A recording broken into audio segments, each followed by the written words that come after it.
외부에서 국제적인 스피커들의 발언들이 특히 미국의 정책 입안에 있어서 부정적으로 반영되는데 기여하고 있다는 것의 문제점들을 지적을 하신 것 같습니다. 통렬한 반성이 필요한 지점이라고 봅니다. 단순한 점검의 차원을 넘어서는 겁니다.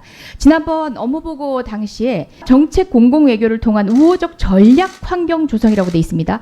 이러한 전략 환경이 무엇이겠습니까? 우리의 외교 정책, 통일 정책 전반에 우호적인 국제 환경을 조성한다는 얘기인데요. 거기 내용을 보면 KF와 협업하여 브루킹스 연구소, CSIS, 랜드 연구소 내에 코리안 체어 설치에 있어서 기타의 싱크탱크 내에서도 코리안 체어를 설치하겠다라고 되어 있는데요.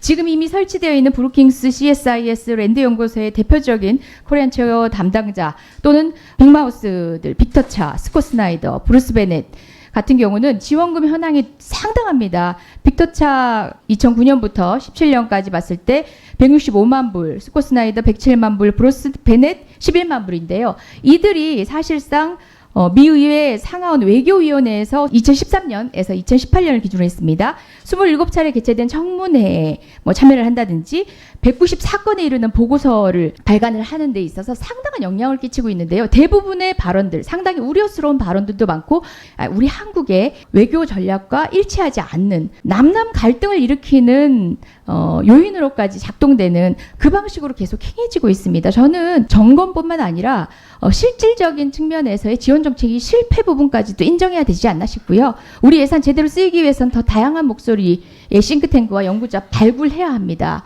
국익을 위해서입니다.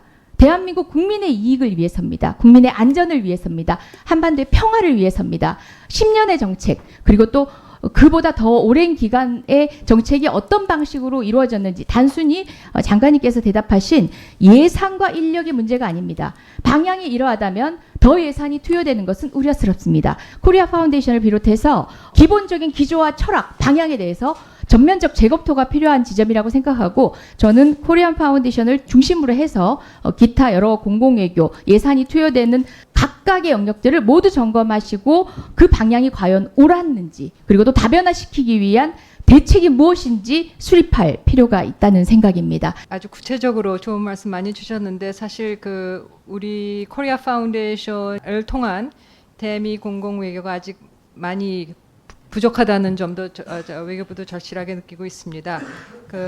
전반적인 점검이라든가 방향 재설정이라든가 이런 부분에 있어서는 이사장과 협의를 해서 좀 더 심도 있는 검토를 거쳐서 구체적으로 좀 답변을 드리도록 하겠습니다. 너무 관행적으로 이루어져 왔는데도 불구하고 큰 그림 안에서 국익에 도움되지 못하는 방향에 대한 적절한 제동과 새로운 대책이 필요한 지점이고요. 제가 외통위원은 아니었지만 20대 말미에 한반도 평화에 굉장히 관심이 있는 일본 소재의 한 대학에 예산을 투여할 필요가 있다라는 의견을 들어서 여러 방면으로 노력을 했던 적이 있습니다. 근데 그것이 막힌 이유는 뭐냐면요. 코리안 파운데이션의 실무 집행 단계에서의 관행적인 집행입니다. 지금 중요한 것은 가치와 철학, 방향에서 전면적인 재검토를 통한 필요한 지점이라는 거 다시 한번 강조하고 싶고요.